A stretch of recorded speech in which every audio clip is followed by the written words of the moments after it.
Last up is Reading-based Chang, who hopes to follow in the footsteps of the Tesla founder, one of the richest entrepreneurs on the planet.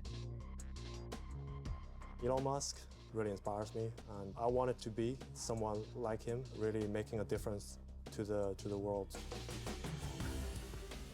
Well, this one looks exciting. A bit like something out of a George Orwell movie at the moment. Chang hopes his business will be the perfect example of how man and machine can work together in perfect harmony. Our vision is really in the future that we can create cohesive relationship between human and robot that ensures the technology benefit humanity, not destroying the humanity. Hello, Dragons. My name is Chang. I'm the founder of Extent Robotics. I come to Ask Dragons for $150,000 investment in exchange of 5% of our equity stake. Technology will replace jobs, but we believe no one should be left behind, and everyone can be part of this revolution. So Extent Robotics is building an intuitive human-robot interface software to help people to work remotely by operating robot through our immersive virtual reality interface. This way, their job can be safer, less travel, and even access to global job opportunities. We're pre-trading, but with your help, we can transform the way we live and work and make our world a better place. I would like to invite one of the dragons to try the Go on, robot. Stephen. Okay. Is that because you need to be young to be able to No, operate? it's because I'm going to put that headset on and it's going to ruin my hair. An augmented reality interface that allows humans to control robots in a different location is the proposition on offer from Chang. So I'm coming up round the back of this puppy. Yeah, you can try to grasp the tails or legs. Ooh. He's asking for £150,000 in exchange for 5% of his business. And then you can lift it on top of the box and release. Let me go, let me go. Oh, Oh, tickle his tummy now. he's a good boy. Despite failing in Operation Place the Puppy in the Box, the interactive demo has intrigued Stephen Bartlett. Interesting. But Deborah Meaden is first to interface with the entrepreneur, and she wants a better understanding of how Chang's technology could change the world. Can you be really clear on the usage that you see? Because you must have been thinking when you were designing it, oh, this would be good for that, and this would be good for that. Yeah, so firstly, healthcare, where you maybe need some experts from a far away distance that you don't have locally. So remote expertise, yeah. Yeah. So the second area is more industrial inspection and maintenance. And an example is the nuclear decommissioning. And 3? And the third one is hospitality. So we've been trialing our system with several UK restaurants that are actually doing the bartending robots for them. Do you have a sense of how much this is going to cost? Yeah, so the general system, the hardware would cost around 5,000 to 6,000. So our business is to sell the license for our software, ranging from 2,000 to 5,000, depending on what robot it is. For this particular one, it's about 1,500 for the license. Okay.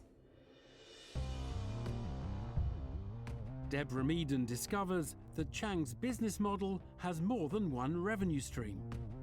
But Stephen Bartlett wants to nail down when the concept will start creating cash. When do you think you'll be making money? It's probably quite soon, because we already have universities in interest of collaborating, where they have a robot in care home that's taking care of the elderly. On that specific application in the care home, can you describe to me exactly what the technology will do in that care home? So basically, it's a care home robot that can run around with robot arms, and maybe 20% of the task is automatable. There's still 80% that still require human operations. And why is that robot better than a human in that use case? Because that allows people to serve elderly much more easily. What's the current problem with humans serving the elderly? Well, we'll be having labor shortage. We'll be having more elderly people than we are able to serve with the current labor. For me, it just feels like it's some way off. being able to put a robot into a care home, then I do feel quite sad about the fact that my granddad in a care home will be served his meal by a robot. I don't necessarily know if that's the future that I want to buy into either. I mean, it doesn't stop you from going in person, but it's an option. If, for example, daddy wants to have a pill that is urgently needed, and he just needs someone to pick it up for him, and that would be a big problem if it's late. Chang's pitch begins to malfunction as Stephen Bartlett questions the ethics of replacing care workers with computerized droids. Tuka Suleiman now wants to get a glimpse of the business's future and find out if there'll be a pot of gold at the end of this robotic rainbow.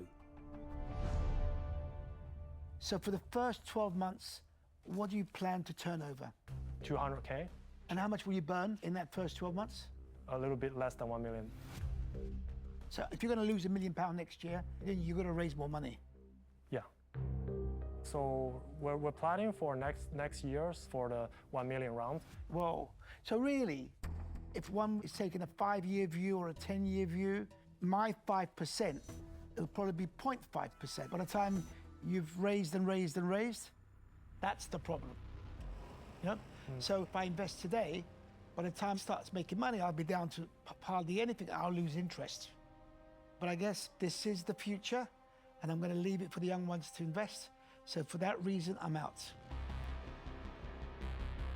Diminishing equity and slow returns are not enticing for Tuka Suleiman, and he terminates his part in the proceedings.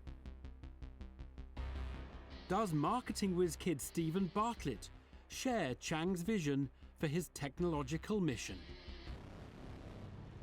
For technology like this, you need to have, typically, I think, a really clear entry to the market, where you say, this is where we're going to introduce our technology and get the world used to it.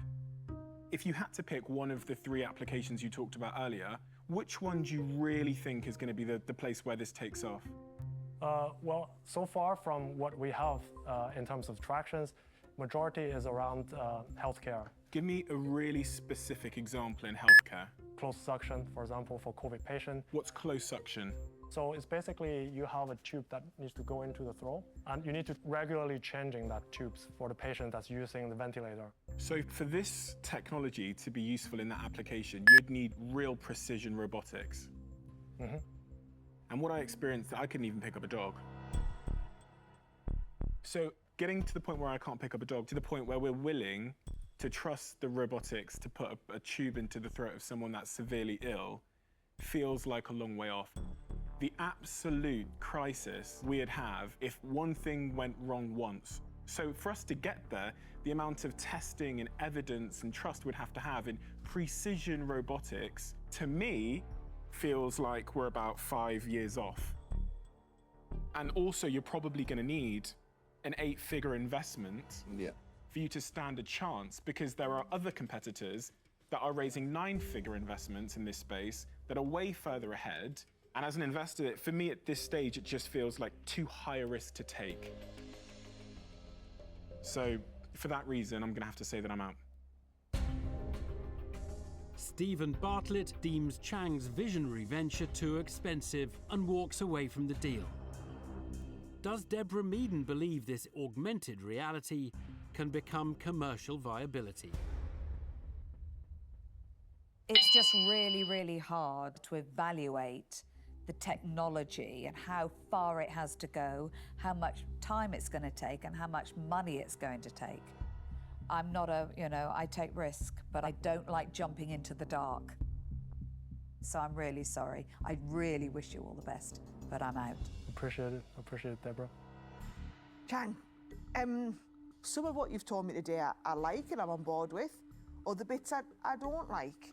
I don't like the thought that even by the time old man he is in a care home, it might be a robot delivering his nighttime pills. But I do appreciate and accept you are not the one making the decision on where the world's heading. You are just going with the flow and facilitating that. But I think to do that, you need people and investors on board who can be influential and can assist on that journey. And that's not me. So I won't be investing today, and I'm out. 2 more dragons exit the deal, making Peter Jones Chang's last hope for investment. has the entrepreneur's cyber science caught the imagination of the tech tycoon? I was sitting here, I was just asking Stephen, because for the life of me, I've just been going off in my little world with the Avengers. And I can't remember the guy that puts the suit on, Robert Downey Jr. Iron Man. Iron Man. Oh, Yeah. Tony Stark. Tony Stark. He's the crazy, like, inventor. Yeah. It's kind of interesting because it's sort of Iron Man without the travel. Yeah. So you actually don't have to get into the robotic suit. That's exactly what we're doing. Yeah. Yeah. It's an interesting space because I do think sort of augmenting humans with the utilisation of VR is definitely something that will be permanent in our society. You can see a time where you could say, tonight, we've got Gordon Ramsay coming to our restaurant. Exactly. You know, you could end up with a Deborah Meaden robot giving you business advice, but Deborah's at home in Yeah, in definitely Devon. not food, definitely not cooking. Not cooking, No. you're pretty appalling at that, aren't you? Yeah, I'm appalling. But no, I do find it interesting that you could be anywhere, and this is your element of transportation. So I really like it. And I'm going to make you an offer.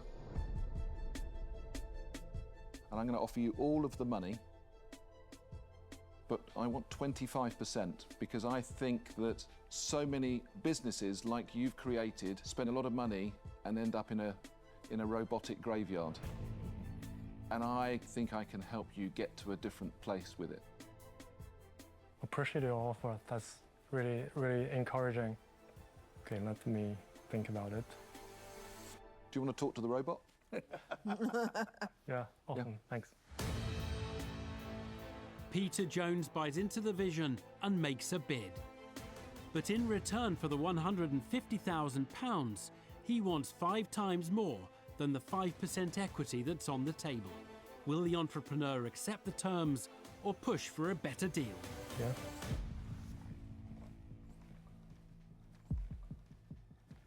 Okay. I would like to accept your offer. Great. Fantastic. Chang has done it. Well, you've just got yourself a Dragon's Den Iron Man. He bags himself a super investor Thank you. and brings some business deal to his futuristic firm. Well, it's like magic. This is happening. Yeah, it's crazy. I'm sure working with Peter will really change the future of extended robotics and ultimately changing the future of humanity. I think it might be the Robert Downey Jr. image I think that we've got going on here. I It just agree. needs a jetpack and he'll be off.